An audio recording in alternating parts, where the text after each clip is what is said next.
The Gospel of Thomas is one of the most intriguing and mysterious writings connected to the earliest centuries of Christianity, a text that has fascinated scholars, believers, and seekers ever since its discovery in the sands of Egypt in 1945. Unlike the Gospels of Matthew, Mark, Luke, and John, this text does not tell the story of Jesus' life, death, or resurrection. Instead, it preserves a collection of sayings attributed to Jesus, often cryptic, sometimes familiar, and at times shockingly different from what we read in the New Testament. These sayings, 114 in total, invite reflection rather than simple belief, as if each line were a riddle pointing to a hidden truth about life, faith, and the human soul. Its discovery at Nag Hammadi was nothing short of revolutionary. For centuries, the Gospel of Thomas was only mentioned briefly by early church writers who warned against it, calling its teachings dangerous or misleading. But when a sealed jar of manuscripts was uncovered by local villagers, the world gained access to a treasure of ancient writings that had been lost for nearly 2,000 years.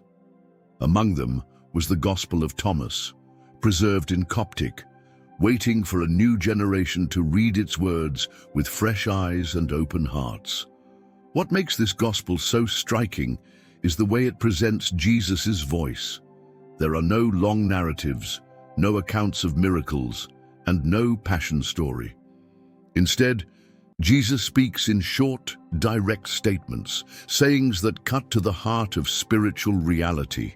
Some mirror the words we know from the Bible, but others challenge our assumptions, inviting us to look deeper into ourselves and into the world around us. For many, these words feel less like instructions and more like invitations, calling each listener to discover truth, not only in Scripture, but also within their own soul. The Gospel of Thomas has been both inspiring and controversial. Some see in it a voice of early Christian mysticism, a path that emphasizes direct experience of God rather than reliance on tradition or authority. Others are cautious, noting its cryptic style and potential for misinterpretation.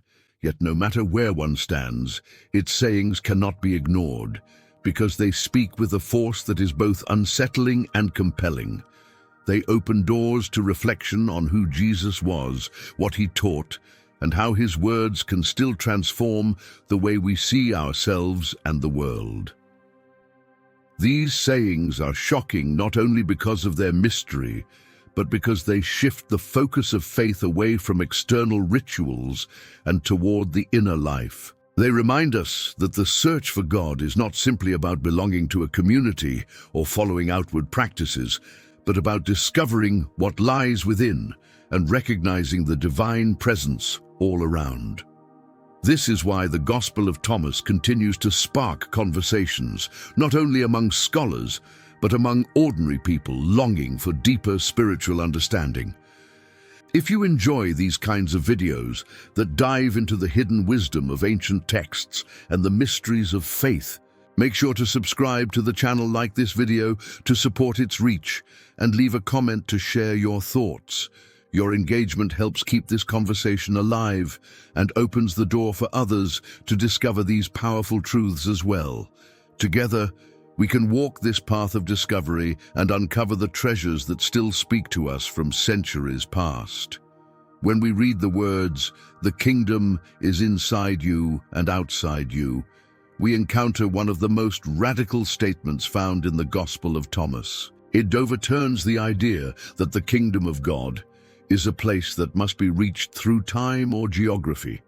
Instead, the saying suggests that divine reality is already present, dwelling within the heart and spread throughout the world around us. Such words would have startled those who first heard them, since much of ancient religious life centered on sacred spaces, temples, holy mountains, and cities considered to be the dwelling place of God. To declare that the kingdom is both within and all around is to break open the boundaries of sacredness and to announce that the presence of God cannot be confined to a single location. This teaching stands in sharp contrast to the expectation that people should look outward for signs of God reign. Many in the first century anticipated that the kingdom would arrive with political change, a new order where God's chosen people would be delivered from oppression. Yet here, the kingdom is not presented as something future, nor as something political, but as a hidden reality already available. To those who longed for visible transformation in their circumstances, this teaching must have sounded perplexing, even disappointing, because it shifted attention from the external to the internal. But to others, it opened an entirely new horizon, suggesting that the spiritual life is not limited by conditions of history or nationhood, but is accessible in every moment. The words invite reflection on the nature of human experience. To say that the kingdom is inside is to affirm that within the human soul lies a connection to God that is immediate and real. The kingdom is not reached by traveling to a holy site or performing elaborate rituals, but by awakening to what already resides within. This resonates with the psalmist's description of God's nearness, as in Psalm 139, verse 7, where it is asked, "Where can I go from your spirit? Where can I flee from your presence?" The answer, of course, is nowhere, for God's presence is everywhere, both surrounding and indwelling. The Gospel of Thomas echoes this same truth with different words, making it clear that to look for the kingdom outside while ignoring the inner life is to miss what has always been present. The second part of the saying, that the kingdom is also outside, prevents this teaching from being reduced to a purely inward spirituality. It is not only within the private realm of the heart, but also woven into creation itself. The world around us, from the rising of the sun to the growth of a tree, reveals the kingdom to those with eyes to see. By joining both inner and outer dimensions, this saying presents a vision of divine presence that cannot be limited. It reminds us that the sacred is both intensely personal and universally manifest. What is shocking is not only the content of the saying, but the challenge it places before those who hear it. To claim that the kingdom is inside is to reject the idea that only priests, rituals, or institutions hold the key to God. It decentralizes power, placing divine access directly into the hands of every individual. To claim that the kingdom is outside is to challenge the belief that the world is divided into sacred and profane, holy and unholy. In such a worldview, every field, every workplace, every street could become a place of encounter with God. The implications are staggering, for it means no one is excluded from divine presence, and no moment is without sacred potential. This teaching continues to resonate in our time, where many still wrestle with the temptation to separate the spiritual from the ordinary.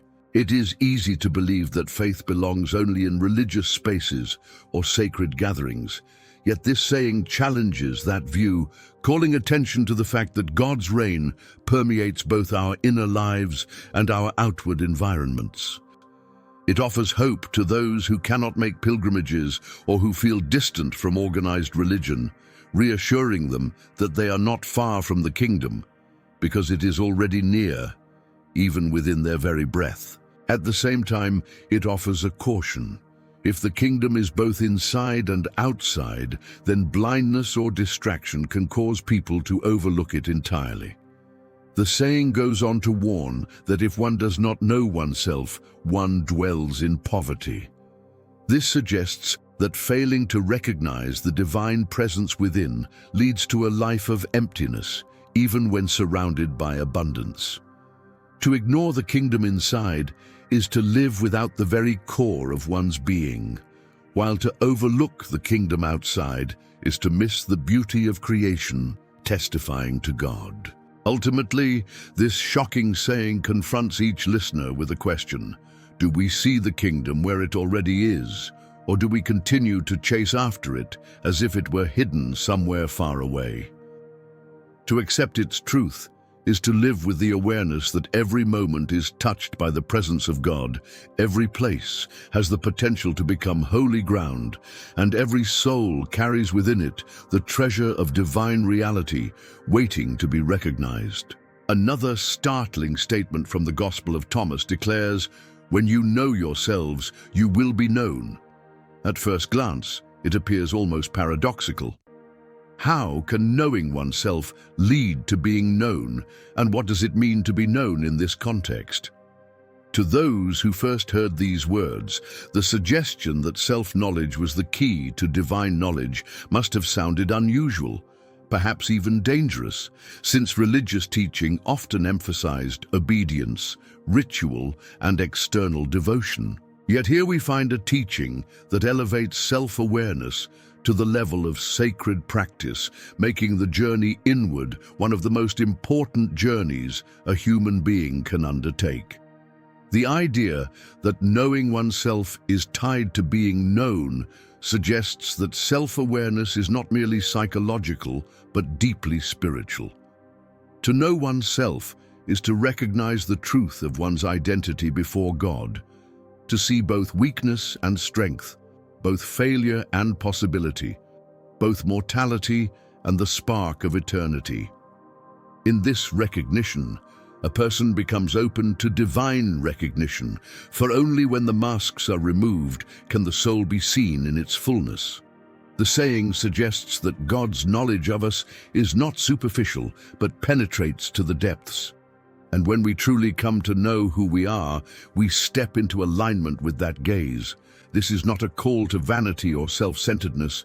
To know oneself in this sense is not to indulge in pride, but to seek an honest confrontation with reality.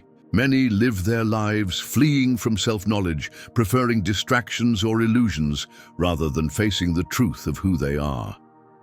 Yet the Gospel of Thomas insists that only by knowing oneself can one enter into deeper relationship with God. The process is not easy, for it requires honesty, humility, and courage. But it is precisely this kind of inner work that awakens the soul to divine presence. Early Christian mystics often spoke of this path as one of purification and illumination. They believed that within every human being lies a hidden image of God, often obscured by sin, fear, or forgetfulness. To know oneself is to uncover that hidden image, to peel away the layers that conceal it. This resonates with the words of Psalm 51 verse 6. You desire truth in the innermost being. God does not desire mere outward conformity, but an honesty that begins deep within. The Gospel of Thomas echoes this insight, making clear that divine knowledge begins not with external observance, but with inward truth. The saying also suggests reciprocity. When you know yourself, you will be known. It implies that divine recognition is activated by human honesty. To know oneself is to present oneself as one truly is, and in that act of authenticity, the soul is received by God. The danger of avoiding self-knowledge is that one remains hidden, not only from oneself, but from God, wrapped in illusions and false identities that cannot sustain real relationship. To be known by God, one must be willing to be revealed in truth. This teaching may shock because it places such profound emphasis on the individual's inner journey. Many traditions lean heavily on communal identity, external authority, and ritual practice. Here, the focus is on the personal path of self-discovery. It is not a rejection of community, but a re-centering of responsibility. No priest or teacher can perform this work on behalf of another. Each person must face their own heart, their own soul, and in doing so, open themselves to divine recognition. In modern times, these words take on renewed significance. In an age where distractions abound and people are often tempted to define themselves by social roles, appearances, or external measures of success, the call to know oneself is countercultural. It asks people to step away from noise and comparison, to enter into silence, and to ask the deeper questions: who am I? What am I called to become? What truth lies within me that I have not yet faced? The shock lies in the simplicity of the statement and the difficulty of its practice.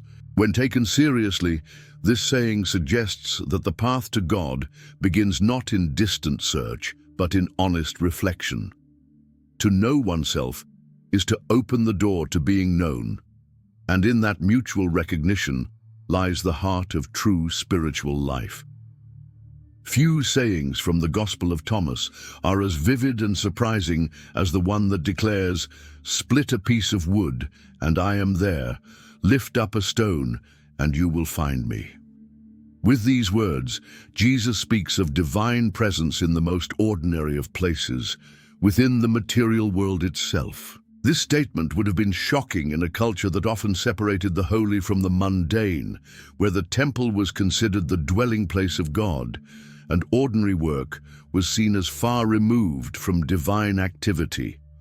To claim that God can be found in wood and stone is to declare that no part of creation is devoid of sacredness.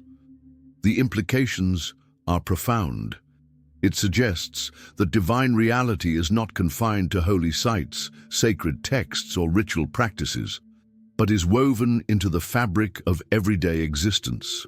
To split wood or lift stone was the work of laborers, carpenters, and builders, tasks that would not normally be thought of as spiritual. Yet this saying teaches that in the very act of work, in the handling of common materials, the divine can be encountered. For those who felt excluded from formal religious life, this was a radical redefinition of where God could be found. The shock of this teaching is heightened by the choice of imagery. Wood and stone are not symbols of grandeur, but of simplicity and durability. They are the materials of daily life, found everywhere. To say that God is present in them is to invite people to look again at what they may have considered ordinary or unremarkable. Suddenly, every act of labor, every tool in hand, every stone on the ground becomes a potential meeting point with the sacred. This idea finds resonance in the Hebrew Scriptures, where the psalmist declares in Psalm 24, verse 1, "The earth is the Lord's, and everything in it." The Gospel of Thomas takes this affirmation further, suggesting not just that creation belongs to God, but that God is immediately present in it, discoverable by those with eyes to see. This view collapses the distance between heaven and earth, refusing to confine God to the heavens while leaving the world empty of divine presence. Instead, it proclaims that the whole of creation is alive with God. To those accustomed to separating the spiritual from the material, this saying is unsettling. It challenges the assumption that holiness requires distance from the world, or that God's presence is limited to sacred rituals. Instead, it points to a spirituality where the act of daily living becomes the context for divine encounter.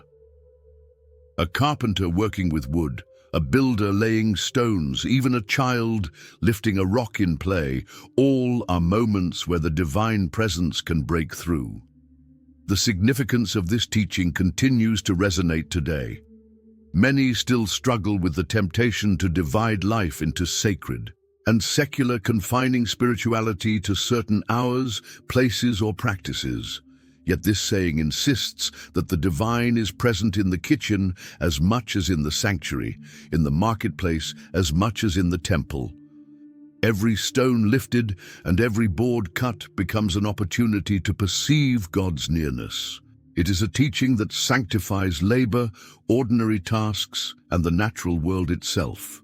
In many ways, this saying also anticipates modern ecological awareness. To affirm that God is present in wood and stone is to affirm that creation itself is not disposable or meaningless, but carries within it the imprint of divine reality. It calls for reverence toward the earth, for the recognition that to harm the world is to disregard the presence of God within it. The shock of this saying is not only in its content, but in its demand. If God is present in the most ordinary materials, then no one can excuse themselves from the call to awareness. Spirituality is no longer confined to holy places or times, but becomes a continuous practice of seeing and honoring divine presence in every corner of life. It is a saying that disrupts complacency and opens the eyes to a reality in which nothing is ordinary and everything carries the possibility of revealing God.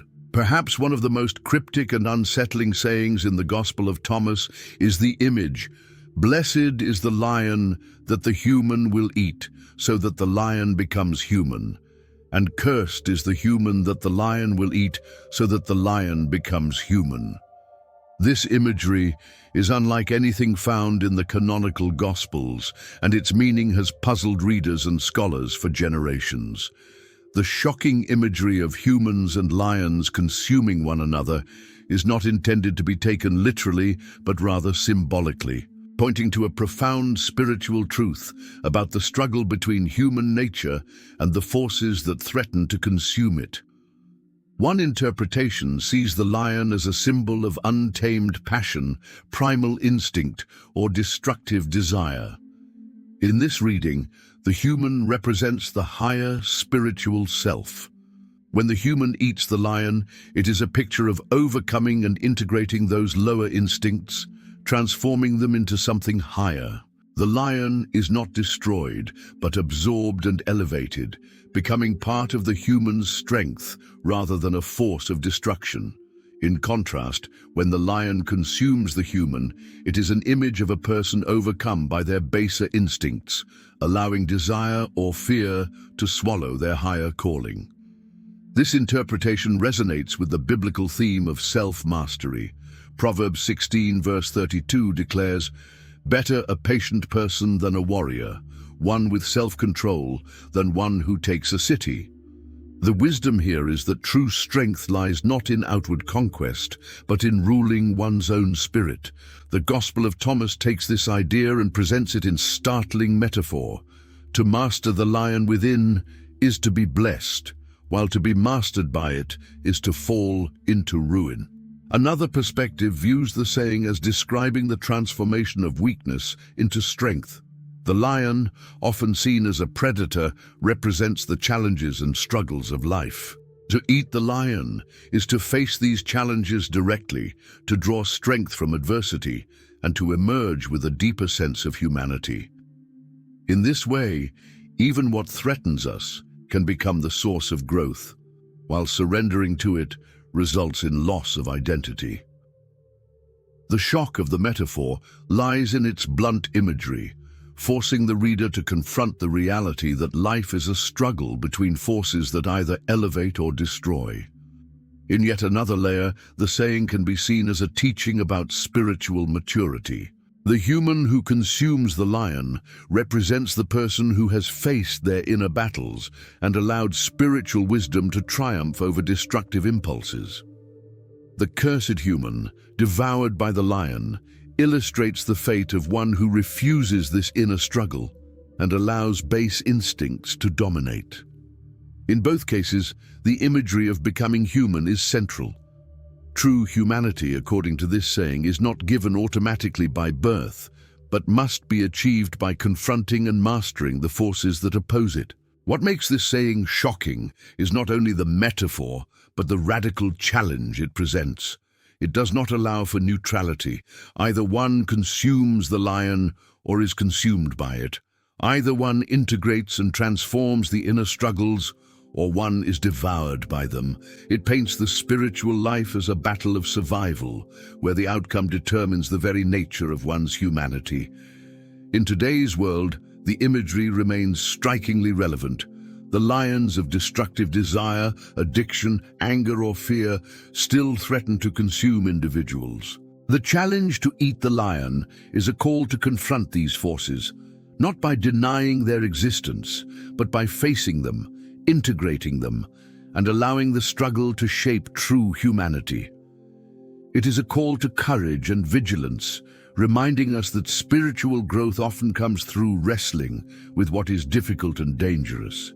This saying leaves us unsettled precisely because it forces a confrontation with uncomfortable truths.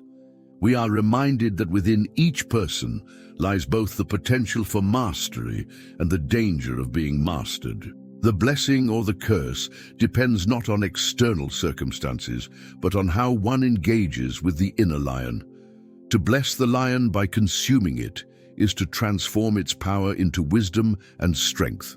To be consumed by it is to lose oneself, to become a shadow of what one is meant to be. Among the sayings of the Gospel of Thomas, the command to become passers-by stands out as brief yet deeply unsettling. At first, it may sound like a call to aimlessness or detachment from life, but its meaning is far more profound. In the ancient world, to be a passerby was to be a traveler, one who does not settle permanently, one who moves lightly through the world.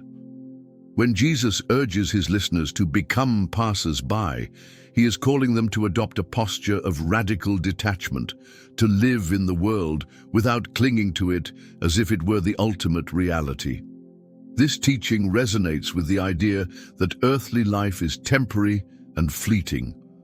Just as a traveler does not build permanent houses along the road, but keeps moving toward a greater destination, so the disciple is called to live with awareness of life's impermanence. For many, this would have been shocking, since so much of human effort is invested in building permanence, homes, legacies, possessions, and reputations. To be told to live as a passerby is to be reminded that all such things are temporary and that ultimate meaning lies elsewhere. The words also challenge the human tendency to attach identity and worth to possessions and achievements. A passerby is not defined by what they own or where they dwell, but by the journey itself. To live in such a way is to find freedom from the burdens of accumulation and comparison. It does not mean rejecting life or refusing joy, but it does mean refusing to cling to what cannot last. This resonates with the teaching of Psalm 39, verse 12, where the psalmist describes himself as a stranger with you, a foreigner, as all my ancestors were. Life is seen as a pilgrimage, and the Gospel of Thomas echoes this vision with its call to be travelers in the world. This teaching is also a call to perspective. To become a passerby is to remember that the struggles, pleasures, and pursuits of this world are not ultimate. They may have significance for a time, but they do not define eternity. Those who adopt this posture are freed from the weight of trying to control what cannot be held. They are able to engage with the world without being enslaved by it. The shock lies in the radical simplicity of the demand, which strips away the illusions of permanence and forces the listener to reconsider their relationship with the world. To many, such a call may sound harsh or even irresponsible. How can one live without rooting oneself in possessions, family, or society? Yet the meaning is not to abandon life, but to live it with the awareness that all things are passing. A traveler can still enjoy the beauty of the road, still form friendships along the way, but does not mistake the inn for the final destination. In the same way, those who become passers-by can love, work, and create, but without clinging as if these things were eternal. In modern times, this teaching remains profoundly relevant. We live in a culture that often prizes accumulation, where success is measured by what one possesses or achieves. The command to become passers-by cuts directly against such values, urging people to hold lightly to material wealth, to see beyond temporary status, and to live with a sense of deeper purpose. It is a call to simplicity, humility, and freedom, freeing the soul from the chains of worldly obsession. What makes the saying especially challenging is the demand it places on each individual. To live as a passerby requires courage to let go of illusions and to face the uncertainty of life with trust. It asks for a reorientation of values where eternal truth takes precedence over temporary gain. In doing so, it does not diminish life but enriches it, For only when one stops clinging to what fades can one fully embrace the present moment with gratitude and clarity. This brief but shocking saying invites all who hear it to reconsider the path they walk. Are they travelers on a journey toward God, or are they clinging to what will inevitably pass away? To become a passerby is to embrace the freedom of one who walks lightly, trusting that the true destination lies beyond what can be seen. The Gospel of Thomas contains a saying that is both beautiful and unsettling. If you bring forth what is within you, it will save you. If you do not bring forth what is within you, it will destroy you. At its heart lies a profound truth about the inner life of every human being. Each person carries within themselves a hidden treasure, a spark of divine potential, a truth that is meant to be expressed. This saying warns that the choice of whether to reveal or suppress what is within has life-altering consequences. The idea of salvation here is not presented as something external, achieved through rituals or inherited through tradition, but as something intimately tied to what resides within the human soul. What is inside a person, their deepest truth, their calling, their potential for love, becomes the key to life itself. To bring it forth is to allow one's true self to shine, to live authentically, to share with the world the gifts that God has planted within. To suppress it, to hide from it, is to invite destruction. For what is denied and buried within the soul does not remain neutral. It corrodes, suffocates, and diminishes. This teaching resonates with the psalmist's cry in Psalm 32, verse 3, where silence about sin leads to bones wasting away. The refusal to speak truth, to confess, or to live authentically leads to inner decay. The Gospel of Thomas echoes this principle, though in a broader sense, the whole of a person's being depends on whether they bring forth what is hidden within. The danger is not only in moral failure, but in failing to live one's true calling, in ignoring the divine spark planted within. The shocking aspect of this saying is its uncompromising demand. It does not allow for passivity. To live authentically is not presented as an option, but as a necessity. The soul that hides its truth, its gifts, or its divine calling will ultimately suffer. Salvation is not portrayed as something waiting outside, but as something that emerges when one has the courage to reveal what has been placed within by God. This vision redefines what it means to live faithfully. It is not only about obedience to external commands, but about responding to the inner voice that calls a person toward their true purpose. This is not easy, for many fear what lies within, whether it be painful memories, hidden wounds, or difficult callings. Yet the saying insists that freedom and life are found precisely in that act of bringing forth what is hidden. To ignore it is to let fear or comfort dominate, leading to inner destruction. Another layer of meaning is found in the idea of potential. Each person carries unique gifts, talents, and insights. To withhold them from the world is to deprive others of the light that could have shone through them. The destruction is not only personal but communal, for when individuals hide their inner truth, the world is left poorer, deprived of the fullness of what God intended to be shared. In contrast, when a person dares to bring forth what is within, the effect ripples outward, saving not only themselves but blessing those around them. This saying also speaks to the universal struggle with authenticity. Many people wear masks, presenting themselves in ways that conform to expectation or social pressure, while hiding their true selves. The Gospel of Thomas pierces through this illusion, warning that such concealment cannot lead to life. To be known by God and to live fully requires honesty and courage. The soul cannot thrive on pretense. It must bring forth what is real. In our modern age, where voices often clamor for conformity and where many are tempted to bury their true selves beneath layers of performance, these words are both liberating and terrifying. They remind us that our salvation is tied not to pleasing others, but to living truthfully before God.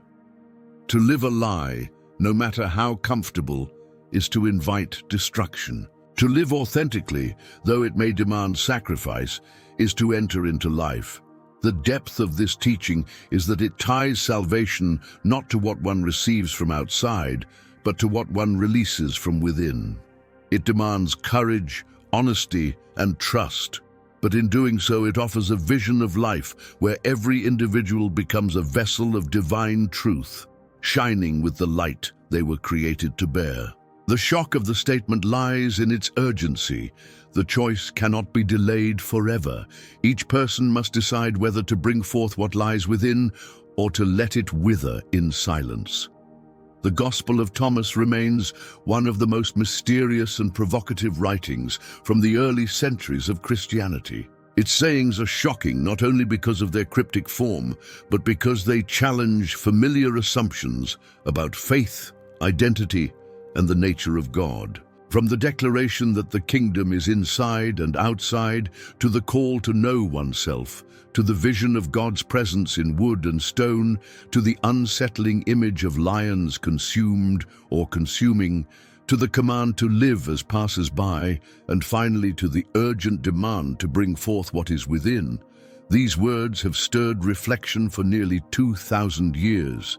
They refuse to leave the reader comfortable. Instead, they open new horizons, force deeper questions, and invite each listener into a more personal and transformative encounter with divine reality. Whether one sees them as hidden wisdom or as troubling riddles, the sayings of the Gospel of Thomas carry the power to disrupt, to awaken, and to call the soul into new life. If this journey into the Gospel of Thomas has inspired you, I invite you to subscribe to this channel so you will not miss future explorations of faith and scripture. Be sure to like this video to support its message. Leave a comment to share your thoughts and reflections, and share it with friends or family who may also find encouragement in these words. Together we can continue the conversation and uncover the deeper truths that still speak across the centuries.